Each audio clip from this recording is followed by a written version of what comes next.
I thought कि क्योंकि एक दिन मैं सिविल सर्वेंट बनूंगा तो मुझे समाज सेवा करनी है, तो at least I should know the society ना थोड़ा बहुत। तो ये 3 चीजें थी जिसपे मैंने सोचा कि I should go with sociology optional.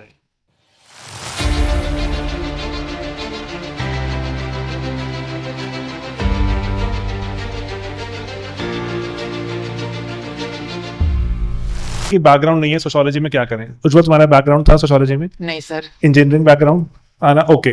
Sociology कैसे चूज करें?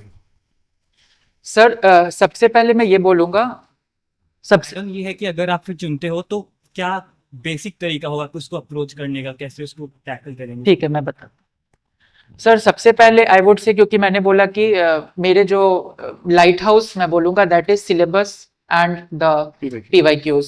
एंड सर उन्होंने बहुत अच्छे से सिलेबस को अपने नोटिफिकेशन में दिया है सर, UPSC ने। तो व्हाट आई डिड वाज कि जब मैं इसको चूज कर रहा था कि what I should be picking up, तो सबसे पहले सर मैंने वो एक लिस्ट है, अराउंड 20-25 सब्जेक्ट्स हैं उस लिस्ट में।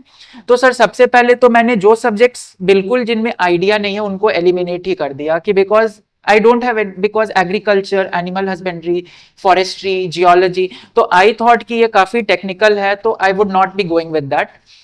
इंजीनियरिंग में आई एम कंप्यूटर साइंस, वो है नहीं ऑप्शन, रहता तब भी मैं नहीं शायद लेता। And sir then I figured out कि there is 2 subject which I can read। First was geography and second was sociology.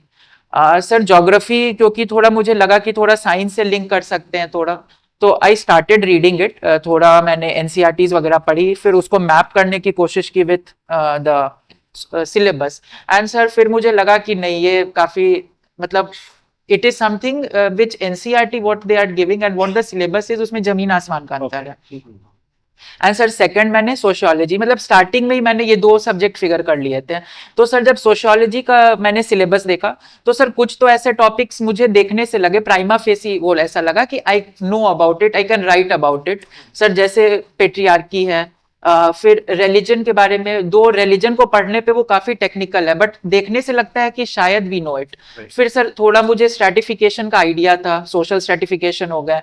फिर मैंने देखा कि जो पेपर 2 है वो काफी एप्लीकेशन बेस्ड है, मतलब उसमें they are talking about sustainable development, Dalit movements, तो ये सारी चीजें हम कहीं ना कहीं हिस्ट्री में भी पढ़ रहे हैं। तो आई थॉट कि इसका काफी ज्यादा एक तो इंटरलिंकेजेस है with GS1 GS2, it can also help in essay ethics। तो एक तो मुझे ये चीज लगी कि there is a lot of interlinkage, syllabus मुझे काफी फेमिलियर लगा। And sir third I would say, ये थोड़ा मेरा पर्सनल था, आई थॉट कि क्योंकि एक दिन मैं सिविल सर्वेंट बनूंगा तो मुझे समाज सेवा करनी है, तो at least I should know the society ना थोड़ा बहुत। तो ये 3 चीजें थी जिसपे मैंने सोचा कि I should go with sociology optional. क्या ये आपका आंसर कर पा रहे हैं? ओके। और ये आप अपने स्ट्रेंथ्स को एक बार फिगर आउट कीजिए कि आपके लाइक्स कहां पर हैं, उस हिसाब से आप अपना ऑप्शनल चूज कीजिए। और वैसे एक चीज और भी है जो बहुत ही जरूरी है। जैसे आप सब, मैं मान के चल रहा हूँ आप सब बिहार से ही हैं, पटना के आसपास, पटना यहीं से आना, यहीं से सभी। तो ये ना सोसाइटी के तरफ से अगर देखें, बहुत ही एक्टिव सोसाइटी है। It's a very active society. एक सेइंग हुआ करते थे पहले, हमारे जो स्कॉलर दिखा करते थे कि what happens in Bihar today will happen in India tomorrow. बहुत ही एक्टिव सोसाइटी है। कोलिशन गवर्नमेंट सबसे पहले बिहार में देखी गई, फिर भारत में आई, है ना। तो बिहार बहुत एक्टिव सोसाइटी है। तो यहाँ पर आप कास्ट को भी देखते हो एक्टिव, यहाँ पे क्लास को भी देखते हो एक्टिव, पॉलिटिक्स को बहुत एक्टिव देखते हो। ऐसे अगर मैं बात करूं बाकी जगहों पे ऐसा इतना एक्टिविटी नहीं दिखती, कोई कोई चीज की प्राथमिकता ज्यादा होती है। हाँ जी, विमेन रिजर्वेशन, एग्जैक्टली, है ना।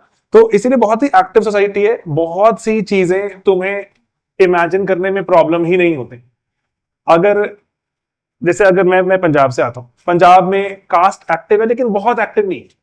तो कास्ट का चैप्टर में बताना कि ये ऐसा हो रहा है वैसा हो रहा है, एक्स्ट्रा अटेम्प्ट लगता है, एक्स्ट्रा एफर्ट लगता है। बहुत एक्टिवली दिखता है तुम्हें बिहार में, कास्ट के बेसिस पे वोटिंग भी हो रही है ना। ये सवाल पूछा जाता है कि कास्ट के बेसिस पे वोटिंग हो रही है, आप कहोगे हाँ हो ही रही है, आप उस पर 10 बातें बता सकते हो बिना कोई किताब पढ़े।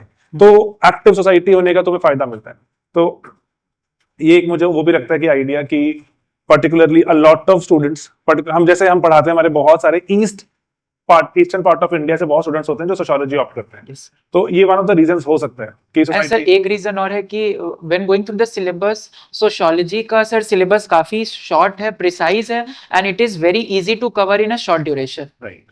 ये वैसे ये ट्रेड सीक्रेट है, ये बहुत फेमस नहीं करना चाहिए कि अगर शॉर्ट ऑप्शन है और बहुत लोग आ गए उसमें अगर तो रिलेटिवली. लेकिन एक बात मैं जैसे चाहता हूँ बताना कि उसको जब हमारे पास कोई एसेट होता है हमें पता नहीं है कि हमारे पास एसेट है. एसेट का पता कैसे चलता है? जैसे एक हमारे स्टूडेंट थे, वो मैथ्स ऑप्शनल को छोड़ के यहाँ पर आए और नवदीप अग्रवाल उनका नाम है, 150 रैंक आया था उनका. तो वो मैथ्स ऑप्शनल छोड़कर आए. उनका ना कॉन्स्टेंटली जब भी मेरी बात होती थी उनसे सिर्फ एक ही उनका होता था, सर इतना छोटा ऑप्शन है ये, तो मैथ में कितना पढ़ना पड़ता है, कि इसमें तो कुछ है ही नहीं. आर यू श्योर सिर्फ यही पढ़ना है? क्या हमारा कोई सिलेबस के कोई पेजेस गायब तो नहीं है? सिर्फ वो यही उनका कांस्टेंट सवाल होता है. And he ended up scoring very high in social. वो कहते कि मैथ में वो 6 months लगा चुके हैं and he still not sure कि क्या होने वाला है. एक last year there were 2 students physics optional से चेंज कर आए थे. और तो इसीलिए आपको जब एक और तरह का पैमाना देखा होता है देन यू रियलाइज कि ओके जब हमने पहले बड़े सोचो में होते हैं हमें लगता है कि वो इतना पढ़ना पड़ रहा है, इतना क्रेजीनेस, ये वो एक्सेट्रा. तो accordingly you should know your assets. And एक और बात है बहुत जरूरी, सब बच्चों के लिए बहुत जरूरी है कि सोशो काम कब आएगी? जब प्री क्रैक हो जाएगा. उसके पहले सोशो किसी काम की नहीं है. सोशो कोई भी ऑप्शन काम का नहीं है. तो मेक श्योर कि प्रीलिम्स क्रैक कर लेना, प्रीलिम्स पक्का क्रैक कर लेना, और ये एक जरूरी चीज होती है. एक दिन सबका आता है, बस रुकना नहीं होता.